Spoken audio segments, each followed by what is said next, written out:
ꯑꯍꯥꯟꯕ ꯃꯛꯇꯗ Elite TVꯒꯤ ꯃꯥꯏꯀꯩꯗꯒꯤ ꯃꯌꯥꯝꯕꯨ ꯇꯔꯥꯝ ꯅꯣꯛꯆꯔꯤ ꯏꯔꯝꯗꯝ ꯑꯁꯤꯗ ꯈꯪꯍꯧꯗꯅ ꯃꯦ 3ꯗꯒꯤ ꯊꯣꯛꯂꯛꯂꯤꯕ ꯊꯣꯛꯍꯟꯅꯤꯡꯗꯕ ꯊꯧꯗꯣꯛ ꯀꯌꯥ ꯑꯁꯤꯒꯤ ꯃꯇꯥꯡꯗ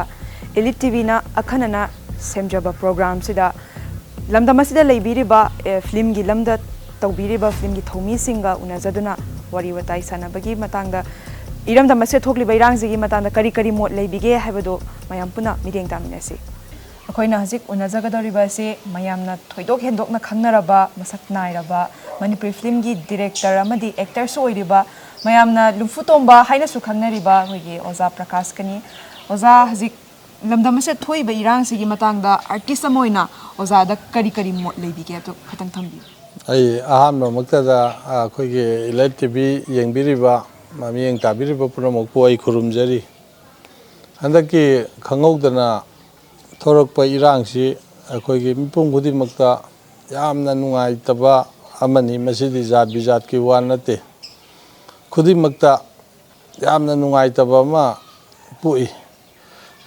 अदुगा मसि कुइथनसु तोहनिंगदे अदुगा अखोइगे ग्रुप अनिना हाइबा तारे हाइबदी अखोइगे कुकीगी इसिलिनाउसिंग हाइने हेता हाइजरगे मोइगी लांजद्रबा मिचम प्रजासिंग से अगकबो फंगना वारंगनी अदुगा हौजिक अखोइगी मैतैगिसु अखोइगी मिचम प्रजासिंग से हौजिक अंगकबो फंगना वाय लोइनाना मैतै मदि कुकीद नतना अदि नागागी इसिलिनाउसिंग मैतै पांगलगी इसिलिनाउसिंग तौरिबा अनिसिगी अखोइगी कम्युनल बु हाइगद्रा कम्युनल मक्ति ओइरक्तरेको हौजिकदि गुइसलगा कनागुम्बा सम सेक्शन खरना मागी तोंगानबा मोइगी सेपरेट ऑटोनोमी अमा नत्रगा मोइगी होमलैंड अमा हाइगद्रा को तालपै मौंगलुमदा बुदि चंगसले अहामबदा कम्युनल ओइनो उरमी अदुबु मसिना सोहलिबसिदि मणिपुरदा खुंदा लैतामिनरिबा मिपुम खुदिमक्सिदा मसिदा इफेक्ट तौवे अदुना मसि अखोइ याम नुंगाइजदे अदुगा लोइनाना अखोइगी खुलाई पाइबसिंगना खुलाई पाइदबदा अखोइगी खुद थाबसि मसिनी अखोइगी यामना नुंगाइजद्रिसिना सिंखोंग सिंग्यादा तारिबा लांजद्रबा नोमगी चरा सु नोमदना चाजरिबा सिंगी मयुम मकै मै थादोकपिबा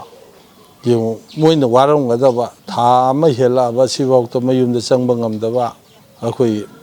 चाननबगिदि पिजदना लेरे युमदा मचा मसु सेमदा यापोन्ते मसिदा फंगमगदबा चैथेंग मसिदी याम साथिना नुंगाइतबा फावी अदुगा अखोइ नाकल अनिनसु मोइगी अपामबदो तानबियु मरि लैनबा अथॉरिटीदा मदु पीबा ngambasingda मदु तालिने हाइदना मिचम प्रजादा ओनहनना मीगी यु मै थाबा मी हाटपा मसिदी यामना तहोइदबा यामना नुंगाइतबा थौदोक अमनेना आई अहानबदा आर्टिस्ट अमा ओइना डायरेक्टर अमा ओइना थमजगे अदुगा मखाता सर पदोइना को ओजा हजिक नेशनल हाईवे लंबी थिंगिबा ब्लॉकेट से तौसलेदना चाना थकनबा पुरैबा गाड़ी जिंगसिदा अखोई मैतै खक्त नतना लेमिनरिबा फुरुप खुदिंगमक अकाइबसु लोइ ओइरेबा सिगे मतांग ओजागी करी मोट लेबिबगे असी नेशनल हाईवे थिंगी सिदी खुदक्ता अखोइगे हंदोकदबनी मसिदी मियोइबगी ह्यूमनिज्म ह्यूमैनिटीदा हिंगमिनबा मियोइबगी कइनोदा यामना सोकपनेबा मसिदा थौरिबा ड्राइवर आइना खनदारगदि अखोइना मैतै ओइनसु उरोइदबनी कुकी ओइनसु उरोइदबनी एनी प्रूफ अमा ओइना उरोइदबनी मागी प्रोफेशन दुदा चचरिबा माना पोरागा मणिपुरदा खुंदारिबा मयामजे पुन्ना चिंगतमसि हिंगमिनगदोरिनेबा अदुदैदा मियोइबगी अदुगुम्बा ख्वाइ मरु ओइबा साना थंगनबा बुसलैबा सिंगसिदैदा चंगनदना थिंगबा हाइबसि मागी पांदम अमदि ओइरगसु मसिदि आइदि टेररिज्म की थौगनेना खल्ली सिदगी हेना तमजिबा लैत्रे मियोइबगी मीदि चाद्रदि सि अदुगुम्बा अदि अना ये यारकपगी हिदा लांथक पुरैबा मसिदा अथिंगबा थंबसे अद सिमदि याम नुंगाइजदे खितंग खंदा बिरगा मसे अखोइगे इकोनॉमिक ब्लॉकेट तौरिबा गाड़ी चप थिंगिबसिदि इसा इसाना हंदोनिंगी मसिदि अदोमना अदोमबुसु अदोम इसाबुसु अदु थिंगिबा इसाबुसु अवाबा पिजरबने हाबिसे हाय खंगन जानिंगी अदुना मदुमदि याम थुना मियोइबगी अखोइगे मियोइबगी मिनुंगसी येंबिरगा को ह्यूमैनिटी येंबिरगा ह्यूमैनिज्म खनबिरगा मदुदि याम थुना हंदोपि ओइना हाइजनिंगी अदुगा कोई ओजा मखा तारपोइना ꯍꯧꯖꯤꯛꯁꯦ ꯏꯟꯇꯔꯅꯦꯠ ꯊꯤꯡꯉꯤꯕꯁꯦ ꯏꯟꯇꯔꯅꯦꯠ ꯊꯤꯡꯉꯤꯁꯤꯒꯤ ꯃꯇꯥꯡꯁꯤꯗ ꯁꯨꯝ ꯑꯋꯥꯕ ꯀꯌꯥ ꯑꯃ ꯄꯤꯕꯤꯔꯤꯗꯅ ꯊꯤꯡꯒꯦ ꯍꯥꯏꯔꯒꯅ ꯁꯣꯁꯤꯌꯦꯜ ꯃꯦꯗꯤꯌꯥ ꯈꯛ ꯊꯤꯡꯉꯒ ꯃꯤꯒꯤ ꯄꯥꯎ ꯐꯥꯎꯗꯣꯛ ꯐꯥꯎꯖꯤꯟ ꯊꯕꯛ ꯇꯧꯅꯔꯤꯕ ꯃꯌꯥꯝ ꯌꯥꯎꯔꯤꯅꯦꯕ ꯁꯤꯗꯩꯁꯤꯗ ꯑꯣꯖꯥꯒꯤ ꯃꯣꯠꯁꯦ ꯀꯔꯤ ꯂꯩꯕꯤꯒꯦ ꯑꯁ ꯏꯟꯇꯔꯅꯦꯠ ꯊꯤꯡꯕꯁꯤꯃꯗꯤ ꯃꯣꯏꯅꯕꯨꯗꯤ ꯍꯥꯏꯀꯣ ꯑꯩꯈꯣꯏꯒꯤ ꯖꯥꯠ ꯖꯥꯠ ꯊꯥꯒꯠꯂꯛꯇꯅ ꯀ꯭ꯔꯥꯏꯝ ꯍꯦꯟꯖꯟꯗꯔꯕꯅꯦꯅ ꯆꯨꯝꯃꯤ ꯑꯗꯨꯁꯨ ꯑꯗꯨ ꯇꯧꯔꯤꯒꯨꯝꯕꯁꯨ ꯍꯧꯖꯤꯛꯁꯤ ꯑꯩꯈꯣꯏꯒꯤ ꯏꯟꯇꯔꯅꯦꯠꯁꯦ ꯍꯥꯡꯕꯒ ꯆꯞ ꯃꯥꯟꯅꯩ ꯍꯧꯖꯤꯛꯁꯦ ꯑꯩꯈꯣꯏꯒꯤ ꯏꯌꯥꯔꯇꯦꯜꯁꯤ ꯄꯥꯏꯕ ꯌꯥꯔꯝꯃꯤ ꯑꯃꯨꯛ ꯕ꯭ꯂꯣꯛ ꯇꯧꯈ꯭ꯔꯦꯀꯣ ꯑꯗꯒꯤ ꯚꯣꯗꯥꯐꯣꯟ ꯑꯃꯨꯛ ꯌꯥꯏ ꯍꯧꯖꯤꯛꯁꯨ ꯑꯩꯈꯣꯏꯒꯤ ꯈꯔ ꯌꯥꯕꯗꯧꯅ ꯃꯌꯥꯝꯁꯦ VPN ꯅꯨꯡ ꯀꯩꯅꯣ ꯇꯧꯔꯒ ꯄꯥꯏꯅꯩ ꯑꯗꯒꯤ ꯑꯅꯤꯁꯨꯕꯗ ꯑꯩꯈꯣꯏ ꯁꯥꯏꯕꯔ ꯍꯥꯏꯒꯗ꯭ꯔꯥ ꯑꯩꯈꯣꯏꯒꯤ ꯏꯟꯇꯔꯅꯦꯠ ꯊꯤꯡꯗꯕ ꯃꯐꯝꯁꯤꯡꯗ ꯇꯧꯕꯗ ꯍꯧꯖꯤꯛ ꯄꯨꯡ ꯑꯃ ꯄꯥꯏꯕꯗ ꯂꯨꯄꯥ 50ꯅꯦꯕ ꯃꯌꯥꯝꯅ ꯊꯤꯅꯔꯒ ꯆꯠꯂꯒ ꯄꯥꯏꯅꯔꯤꯁꯦ ꯑꯗꯨꯅ ꯃꯁꯤꯗꯩꯁꯤꯗ ꯃꯌꯥꯝꯁꯦ ꯑꯗꯨꯝ ꯈꯪꯅꯩ ꯑꯗꯒꯤ ꯁꯣꯁꯤꯌꯦꯜ ꯃꯦꯗꯤꯌꯥꯗ ꯑꯔꯥꯟꯕ ꯄꯥꯎ ꯀꯅꯥꯅ ꯀꯔꯤ ꯍꯥꯏꯔꯤꯒꯦ ꯍꯥꯏꯗꯣ ꯃꯤ ꯑꯗꯨꯝ ꯂꯣꯏ ꯈꯪꯉꯦꯕ ꯑꯗꯨꯅ ꯃꯁꯤꯅ ꯑꯩꯈꯣꯏꯒꯤ ꯑꯍꯥꯟꯕꯒꯤ ꯃꯇꯝ ꯈꯔ ꯊꯤꯡꯉꯨꯔꯒꯁꯨ ꯍꯧꯖꯤꯛꯇꯤ ꯊꯥ ꯑꯃ ꯍꯦꯟꯅ ꯆꯠꯊꯔꯛꯑꯕꯅꯤꯅ ꯀꯅꯥꯒꯨꯝꯕ ꯑꯃꯅ ꯍꯦꯟꯅ ꯉꯥꯡꯉꯒꯁꯨ ꯊꯥꯖꯒꯗꯧꯕ ꯂꯩꯇ꯭ꯔꯦ ꯋꯥꯠꯅ ꯇꯝꯃꯒꯁꯨ ꯊꯥꯖꯒꯗꯧꯕ ꯂꯩꯇ꯭ꯔꯦ ꯒ꯭ꯔꯥꯎꯟ ꯔꯤꯌꯦꯂꯤꯇꯤꯁꯦ ꯍꯧꯖꯤꯛ ꯐꯦꯁꯕꯨꯛꯇ ꯀꯩꯗ ꯂꯣꯏꯅ ꯐꯪꯉꯦꯕ ꯃꯌꯥꯝꯁꯦ ꯀꯩꯅꯣꯁꯦ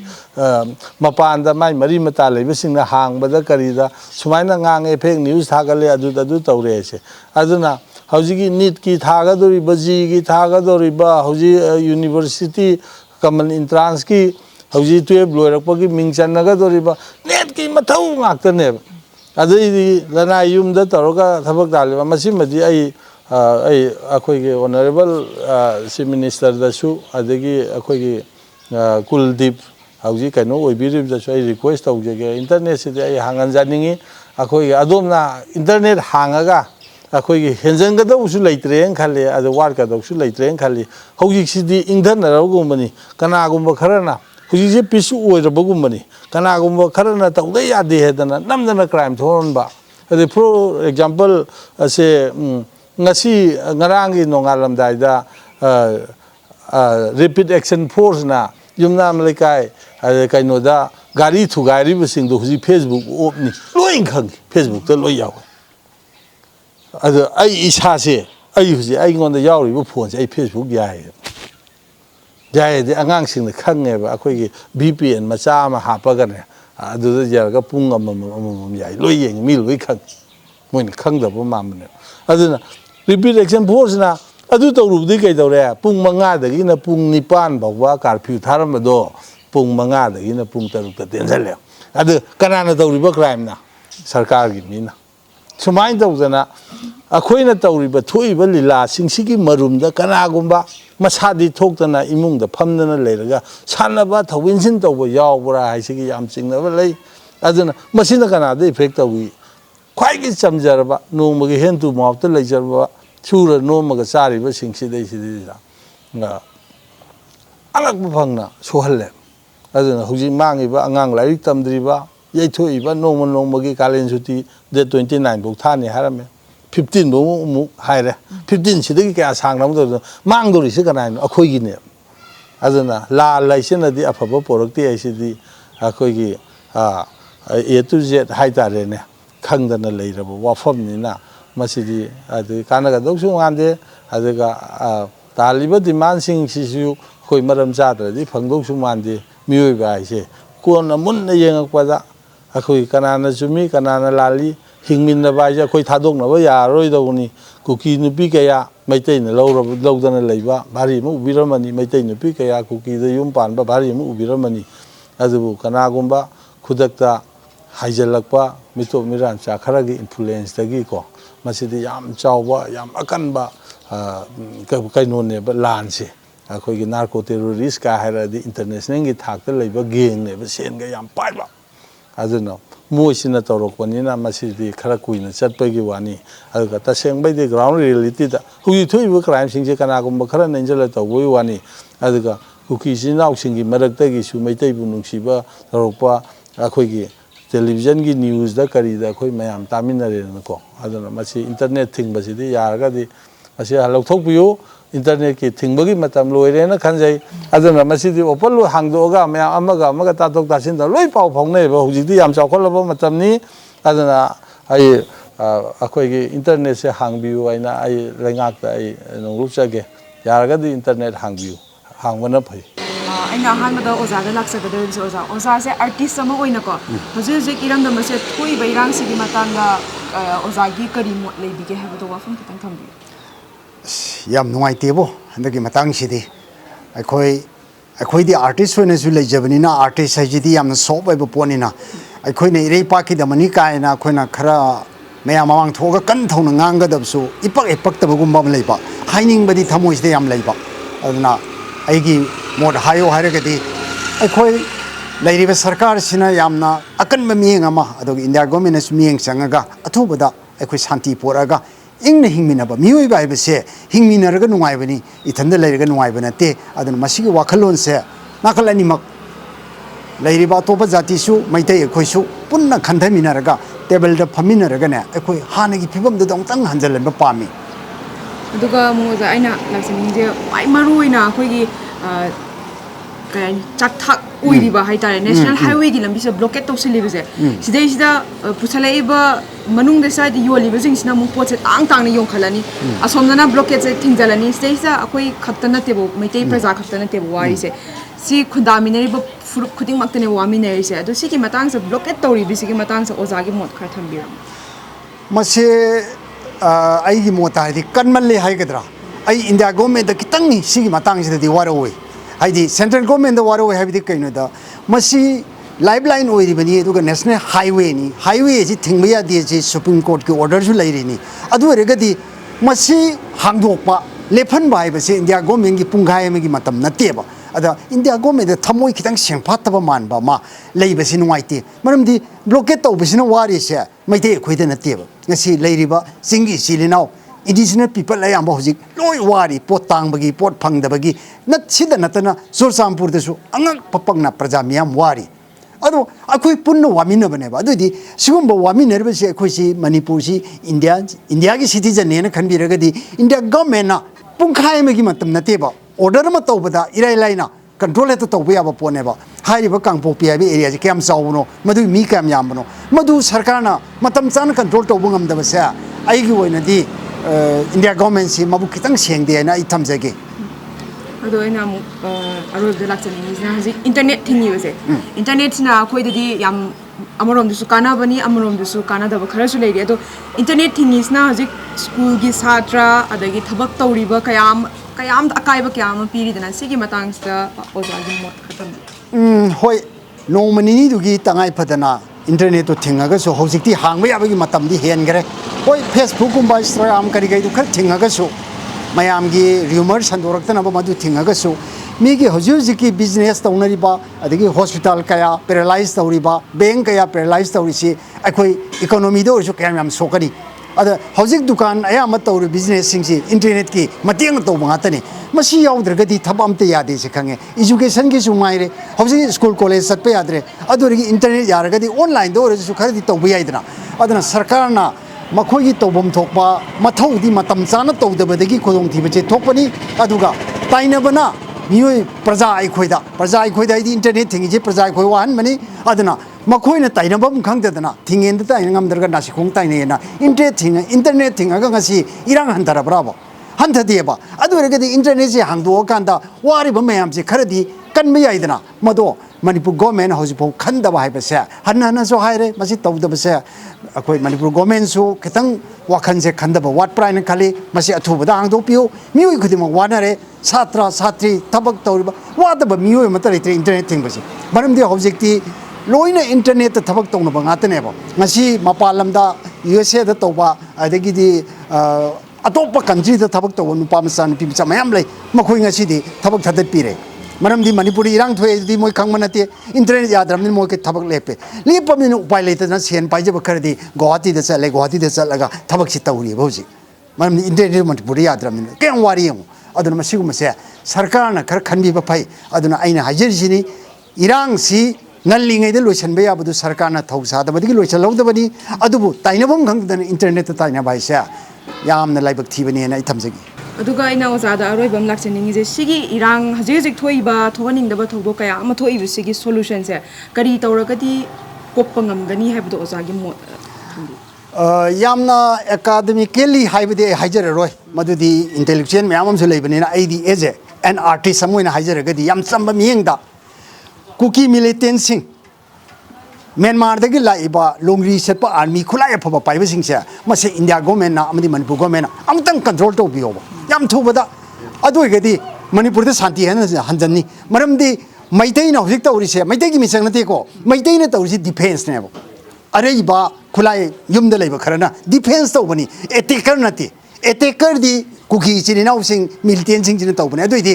कनाबु नोय खुना कंट्रोल तौदुइसा कॉम्बिंग ऑपरेशन तौबसी कनादा हाना तौनी मसी गवर्नमेंट अनि मंगनी खंग खंग दम तौवे दुना याम थुबद सॉल्यूशन पोरके हारदी लॉन्ग सॉल्यूशन परमानेंट सॉल्यूशन दुना अमनी खुदक इंडियन गे हारदी कुकी मिलिटेंट सिंग मखोगी खुलाई थादो होलो मखोइबु कंट्रोल तौ पुंग मंगागी मनुंगदा मणिपुर इंग तंपा लाकनी थागचरी बाउ याम नुंगाइ जरे सा मथंगी अखोई आर्टिस्ट अमा कनाना करी मोगी मोट फोंदोरके हाबदु मयाम पुना मुदें तामिनासी गेपेलिना ना आर्टिस्ट अमा ओइनको इसादा हजे हजे थोइबा इरांगसिगी मतांगदा करी मोट लेबिगे सि मतंग मते अमतंग थंबियो अहमद मयाम खुरमजरी आर्टिस्ट अमोइना हजे थोकलिबा कांगलुप अनिगी ओइबा इरांग असिना मरम ओइरगा मिचम प्रजा मयाम अमगी युमै थाबिबा लाइफम लेतदना रिलीफ कैम्प त वाना लेबा मयाम असि येंगबदा आई इसादा हाक्थेंगना थोकपदौना यामना नुंगाइतबा फाउजे इरांग असि अथुबा मतमदा अखोइगी इंडियन गवर्नमेंट अमदी मणिपुर गवर्नमेंट अनिना पुल्लगा थुना लोइसनबिना हाइना आइगी साइडतगी हाइजरे अदुगा कोइना मखा तारक पोइने हजिक सिकसे इरांग मरक्सिदा हाइदी कर्फ्यू मुक लैसल्ले चाना थकनिंगागी अवाबा मुक लैरिङै मरक्सिदा थबक सुदबा कया अम यावरिनि सेजे ब्लॉकेट अमुक तोक्सल्ले पुशलकदबा गाड़ी सिंजु थिंगदना लैरि सिगी मतांगसिदा गेबलेनागी मोट खतंग थंबि होय तसेंगना हुजिक लेरिबे फिबम से यामना क्रिटिकल कंडीशन द ओरिनेबा मणिपुर से सिगी मथक्ता अमुका ब्लॉकेट यावसलकपसिना खोगी चाना थकनबा आइटम्स मयाम अमा ममन मयाम हेंगतपदगी हाइदी मयामदसु यामना अवाबा पीरे अदुगा मरोइना नोमगी खुसुमन तांजरगा हिंगबा कया अमददी ब्लॉकेट असिना मरम ओरगा खोगी चिंगतमदा लेरिबा कांगलुप 35 से पुन्ना चैथेंग असे फंगमिनारे अदुना ब्लॉकेट असी तौरिबा इचिलिनाउ सिंगना मिनुंगसी खंगना ब्लॉकेट असिबु हांगदोकपिनाबान हाइजरे अदुगा अइना मुक लाक्तनिंगबदिको हजे जे अखोइ मणिपुर से इंटरनेट से थिंगजलगा थम्मेबा सी इंटरनेट सिना मरम ओरगा मी कया अमा थबक सुजरिबा कया अमा वाना नंगहले सिगी मतांगसदा गेप्लिनागी मोट खथंगी तसेंगना इंटरनेट की खुथांगदको कम्युनल ओइबा पोस्ट थागतपा हाइसे फेसबुक व्हाट्सएप इंस्टाग्राम सी अहुम से सोशल मीडिया हाई तारेको मोइसे मोइ थिंगगसु तोंगान तोंगानबा गूगल गुम्बा अतैदी सफारी गुम्बा से हांगदोक चाहनिंगे हाइबदी छात्र मयाम अमा एग्जाम थागदबा फॉर्म फिलअप सबमिट तौगदबा अदगिदी एडमिट कार्ड पुचिंग थोपोइरो रिजल्ट येंगबोइरो मयाम अमा मोइ समना हाइबदा छात्रसिंग अमदी इंटरनेट की खुथांगदगी सेन तांजरिबसिंगदा यामना अवाबा मोइरे मरमसिना इंटरनेट असे अथुबा मतमदा हांगदोखसानाइगे अदुगा लोइसलकपदा अइना मुक गेप्लिना लाक्निङिजे हजिक थोइबा इरांगसे करी तौरगदी करी स्टेप पाइखलगदी सोल्यूशन से पुरक्पा ngamgani हाइबदो गेप्लिनागी मोट तंग थंबि तसेंगना इरांग असे इंडियन गवर्नमेंट अमदी मणिपुर गवर्नमेंट अनिना सिलगा खोइ कांगलुप सिंग सिगी लीडर सिंग असी पुनः फमिनरगा अखंग हि म्याम ताथोक तासिन तौरगा कई तौबा याय हाबदुमा फजना खनरगदी इरांग असी लोइसनबा यानीना खंजे थागचरी याम नुंगाइजरे गेप्लिना हजे अखोइ मथंगदा आर्टिस्ट मथंग उनाजदुना आर्टिस्ट के आगे मोट सो लबिनाबा मिदें तामिनासी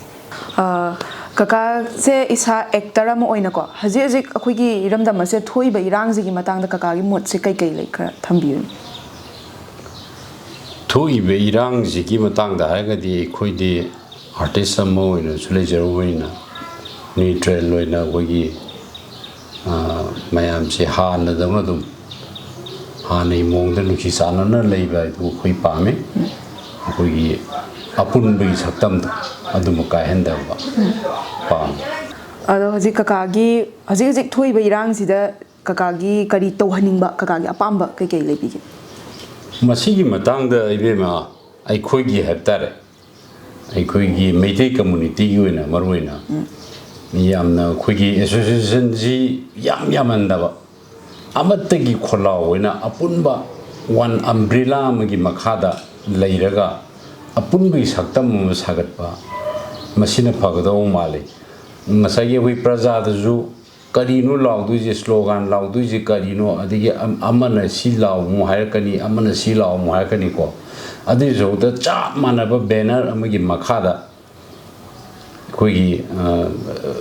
ꯀꯩꯅꯣꯁꯤ ꯂꯥꯎꯔꯒꯗꯤ ꯑꯩ ꯃꯁꯤ ꯈꯔ ꯑꯗꯨꯝ ꯈꯔ ꯋꯦꯠ ꯈꯔ ꯂꯩꯕ ꯍꯥꯏꯇꯥꯔꯦ ꯃꯗꯨ ꯂꯩꯒꯗꯧꯕ ꯃꯥꯜꯂꯦ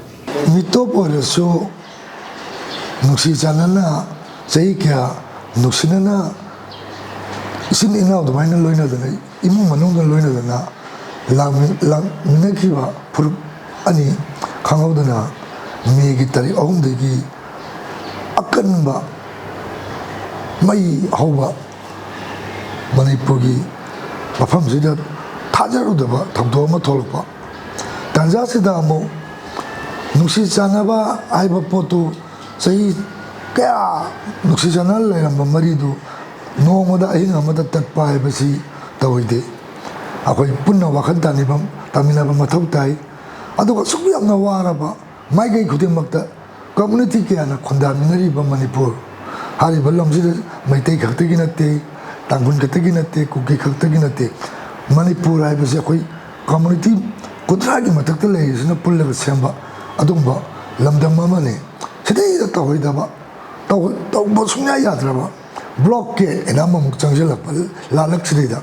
ꯕ꯭ꯂꯣꯛꯀꯦꯠꯁꯤꯅ ꯁꯣꯛꯍꯜꯂꯤꯕꯁꯦ ꯑꯩꯈꯣꯏ ꯃꯩꯇꯩ ꯈꯛꯇ ꯅꯠꯇꯦ ꯃꯩꯇꯩ ꯄꯥꯡꯒꯜ ꯈꯛꯇ ꯅꯠꯇꯦ ꯈꯨꯗꯤꯡꯃꯛꯇꯅꯤ ꯁꯥꯐꯨ ꯐꯪꯗꯣꯔꯤꯕꯁꯦ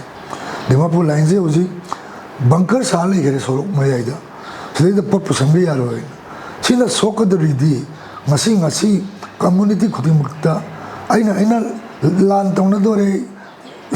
ꯏꯍꯧ ꯂꯥꯛꯑꯦ ꯍꯥꯏꯗꯅ ꯋꯥꯖꯟꯈꯤꯕ ꯆꯦꯡ ꯆꯥꯛꯇꯣ ꯑꯗꯨꯅꯗꯤ ꯄꯨꯟꯁꯤ ꯆꯨꯞꯄ ꯆꯥꯕꯗꯤ ꯌꯥꯔꯣꯏ ꯁꯤꯗ ꯆꯩꯊꯦꯡ ꯐꯪꯗꯣꯔꯤꯁꯦ ꯃꯅꯨꯡ ꯍꯟꯖꯟꯅ ꯈꯨꯟꯗꯥꯔꯤꯕ ꯆꯤꯡꯒꯤ ꯏꯆꯤꯟ ꯏꯅꯥꯎꯁꯤꯡꯗꯅ ꯍꯦꯟꯅ ꯌꯥꯝ ꯏꯐꯦꯛ ꯑꯣꯏꯒꯗꯧꯔꯤꯕꯅꯤ ꯃꯁꯤ ꯋꯥꯈꯜ ꯃꯨꯟꯅ ꯇꯥꯃꯤꯟꯅꯔꯒ ꯍꯣꯏ ꯋꯥꯈꯜ ꯇꯥꯟꯅꯗ꯭ꯔꯤ ꯐꯥꯎꯗꯤ ꯑꯩꯈꯣꯏ ꯈꯟꯅꯈꯤꯅꯤ ꯆꯩꯅꯈꯤꯅꯤ ꯃꯗꯨ ꯀꯅꯥꯝꯇꯒꯤ ꯃꯗු ꯊꯧꯅꯥ ꯂꯤꯡꯖꯦꯜ ꯂꯩꯇꯦ ꯆꯪꯉꯒ ꯂꯥꯟ ꯇꯣꯛꯑꯁꯤ ꯍꯥꯏꯔꯨꯕꯒꯤ ꯋꯥꯈꯜ ꯁꯣꯏ ꯇꯥꯔꯛꯀꯅꯤ ꯇꯥꯗꯕ ꯌꯥꯔꯣꯏ ꯃꯇꯝ ꯈꯔꯗꯤ ꯁꯣꯏꯗꯅ ꯆꯪꯒꯅꯤ ꯅꯨꯡꯁꯤꯅꯕ ꯐꯝꯃꯤꯟꯅꯔꯒ ꯋꯥꯔꯤ ꯋꯥꯇꯥꯏ ꯁꯥꯟꯅꯕ ꯁꯛꯀ ꯎꯅꯕ ꯍꯥꯏꯕꯁꯦ ꯁꯤꯗ ꯂꯦꯞꯄ ꯐꯤꯔꯦꯞ ꯑꯁꯤꯗꯒꯤ ꯍꯦꯟꯅ ꯑꯃ ꯂꯩꯇꯦ ꯇꯦꯂꯤꯐꯣꯟꯒꯤ ꯈꯨꯠꯊꯥꯡꯗ ꯅꯦꯠꯀꯤ ꯈꯨꯠꯊꯥꯡꯗ ꯋꯥꯔꯤ ꯁꯥꯟꯅꯅꯕꯗꯤ ꯌꯥꯔꯣꯏ ꯑꯗꯨꯅ ꯕ꯭ꯂꯣꯀꯦꯠꯁꯤ ꯇꯧꯔꯣꯏꯁꯤ ꯕ꯭ꯂꯣꯀꯦꯠꯁꯤꯅ ꯁꯣꯛꯀꯗꯣꯏꯁꯤ ꯃꯩꯇꯩ ꯈꯛꯇꯗ ꯅꯠꯇꯦ ꯑꯩꯈꯣꯏ ꯈꯨꯗꯤꯡꯃꯛꯇꯅꯤ ꯀꯨꯀꯤꯗ ꯅꯥꯒꯥ ꯐꯨꯔꯨꯞ ꯃꯌꯥꯝ ꯑꯃ ꯂꯩꯔꯤꯕ ꯑꯩꯈꯣꯏꯒꯤ ꯀꯕꯨꯏ ꯀꯝꯃꯨꯅꯤꯇꯤ ꯖꯦꯂꯥꯏꯔꯣꯡꯒꯤ ꯇꯥꯡꯈꯨꯜ ꯍꯦꯛ ꯂꯩꯔꯤꯕ ꯂꯣꯏꯅ ꯄꯟꯗ꯭ꯔꯒꯁꯨ ꯂꯩꯔꯤꯕ ꯈꯨꯗꯤꯡꯃꯛꯇ ꯆꯩꯊꯦꯡ ꯐꯪꯒꯗꯧꯔꯤꯕꯅꯤ ꯃꯔꯥꯜ ꯂꯩꯖꯗ꯭ꯔꯕ ꯍꯧꯔꯛꯏꯕ ꯑꯉꯥꯡ ꯄꯤꯁꯛ ꯄꯤꯛꯄꯗꯒꯤꯅ ꯄꯥꯈꯪ ꯐꯥꯔꯕ ꯃꯌꯨꯝ ꯃꯀꯩ ꯄꯥꯜꯂꯕ ꯈꯨꯗꯤꯡꯃꯛꯁꯦ ꯌꯦꯡꯅꯕ ꯅꯠꯇꯦ ꯁꯤꯗꯤ ꯀꯣꯛ ꯈꯔ ꯁꯥꯟꯅꯕ ꯃꯄꯥꯟꯒꯤ ꯏꯟꯐ꯭ꯂꯨꯌꯦꯟꯁ ꯂꯥꯛꯄ ꯃꯅꯤꯄꯨꯔꯁꯤ ꯗ꯭ꯔꯒꯀꯤ ꯃꯀꯣꯜ ꯑꯃ ꯑꯣꯜꯂꯒꯦꯅ ꯄ꯭ꯂꯥꯟ ꯇꯧꯕ ꯐꯨꯔꯨꯞ ꯈꯔ ꯃꯄꯥꯟꯗꯒꯤ ꯍꯥꯏꯖꯤꯜꯂꯛꯄ ꯃꯈꯣꯏꯒꯤ ꯂꯧꯅꯝ ꯂꯥꯡꯗ ꯀꯤꯕꯣꯏ ꯂꯥꯛꯄꯣꯏ ꯐꯨꯔꯨꯞ ꯈꯔꯅ ꯃꯇꯨꯡ ꯏꯟꯕꯅꯤ ꯃꯣꯏ ꯊꯃꯣꯏ ꯁꯦꯡꯅ ꯌꯥꯅꯤꯡꯕꯁꯨ ꯅꯠꯇꯦ ꯃꯁꯤ ꯑꯗꯨꯝ ꯃꯇꯝꯒꯤ ꯃꯇꯨꯡ ꯏꯟꯅ ꯑꯗꯨꯝ ꯈꯪꯉꯛꯀꯅꯤ ꯍꯧꯖꯤꯛꯁꯨ ꯑꯩꯈꯣꯏ ꯇꯦꯂꯤꯐꯣꯟ ꯂꯥꯏꯟꯗ ꯀꯩꯗ ꯃꯔꯨꯞꯁꯤꯡꯁꯤ ꯋꯥꯔꯤ ꯁꯥꯟꯅꯩ ꯆꯤꯡꯁꯨ ꯀꯩꯁꯨ ꯇꯝꯁꯨ ꯁꯤꯗꯩꯗ ꯃꯣꯏꯒꯤ ꯑꯄꯥꯝ ꯄꯥꯝꯗꯁꯦ ꯑꯩꯈꯣꯏ ꯑꯗꯨꯝ ꯇꯥꯏ ꯌꯥꯔꯤꯃꯈꯣꯏ ꯑꯩꯈꯣꯏ ꯈꯟꯅꯔꯣꯏꯁꯤ ꯆꯩꯅꯔꯨꯁꯤ ꯃꯔꯥꯜ ꯂꯩꯖꯗ꯭ꯔꯕ ꯃꯤꯒꯤ ꯃꯌꯨꯝ ꯊꯥꯕꯤꯔꯨꯁꯤ ꯄꯥꯕ꯭ꯂꯤꯛꯇ ꯇꯥꯟꯅꯔꯨꯁꯤ ꯈꯟꯅꯒꯦꯒꯗꯤꯀꯣ ꯈꯨꯠꯂꯥꯏ ꯄꯥꯏꯕ ꯃꯁꯦꯟ ꯑꯗꯨꯝ ꯈꯟꯅꯕꯤꯌꯨ ꯄꯥꯕ꯭ꯂꯤꯛꯇ ꯑꯩꯈꯣꯏ ꯃꯥꯌꯣꯟꯁꯤꯜꯂꯣꯏꯁꯤ ꯄꯥꯕ꯭ꯂꯤꯛꯄꯨ ꯑꯩꯈꯣꯏꯅ ꯀꯟꯁꯤ ꯉꯁꯤꯒꯤ ꯑꯣꯏꯅ ꯏꯂꯤꯠ ꯇꯤꯚꯤꯅ ꯇꯣꯉꯥꯟꯕ ꯃꯐꯝꯁꯤꯡꯗ ꯆꯠꯇꯨꯅ ꯐꯤल्मꯒꯤ ꯊꯧꯃꯤꯁꯤꯡꯒ ꯎꯅꯖꯗꯨꯅ ꯃꯁꯥ ꯃꯁꯥꯒꯤ ꯃꯣꯠ ꯀꯌꯥ ꯑꯃ ꯐꯣꯡꯗꯣꯛꯄꯤꯔꯛꯄ ꯃꯌꯥꯝ ꯄꯨꯟꯅ ꯇꯥꯃꯤꯟꯅꯈ꯭ꯔꯦ ꯃꯊꯪꯒꯤ ꯏꯄꯤꯁꯣꯗꯇ ꯑꯃꯨꯛ ꯀꯅꯥꯅ ꯀꯔꯤ ꯃꯣꯠ ꯐꯣꯡꯗꯣꯛꯄꯤꯔꯛꯏ ꯍꯥꯏꯕꯗꯨ ꯃꯌꯥꯝ ꯄꯨꯟꯅ ꯑꯃꯨꯛ ꯈꯪꯃꯤꯟꯅꯔꯁꯤ ꯉꯁꯤꯒꯤ ꯑꯣꯏꯅꯗꯤ ꯀꯥꯏꯅꯅꯕ ꯌꯥꯊꯪ ꯅꯤꯖꯔꯤ